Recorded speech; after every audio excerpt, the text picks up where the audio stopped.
এগুলো কি করতেছো? হ্যাঁ, এখন রমজান মাস চলতেছে, এই রমজান মাসে দিনের বেলায় খোলা স্থানে বসে এই সিগারেট আর কোক খেতেছো, এই তোমাদের কি লজ্জা লাগে না? আরে লজ্জা লাগবো কি লেগা? আমি কি আপনার টাকায় কোকা সিগারেট খেতেছি? আমি আমার টাকায় খাইতেছি, আপনার সমস্যা কি? সমস্যা বুঝতেছো না? এটা রমজান মাস, রমজানের পবিত্রতা বলতে একটা শব্দ আছে, তোমরা সেই পবিত্রতা নষ্ট করতেছো। আমি চাইতেছি না যে তোমরা এই পবিত্রতা নষ্ট করো। এই, তোমরা তোমরা কোন বাড়ির ছেলেবেলে?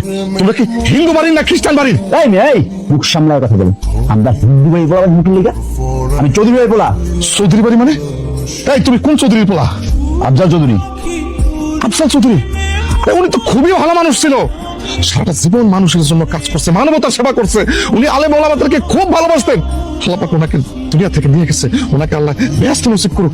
তার মতো এমন ভালো মানুষের সন্তান হয়েছে, তোমার মতো কুলাঙ্গা। মুরব্বী, কথা কিন্তু বেশি হয়ে যাইতেছে। এই থাম, মুরব্বী মানুষ। এই মুরব্বী, সকাল সকাল আমি মাথাটা ভিজিয়ে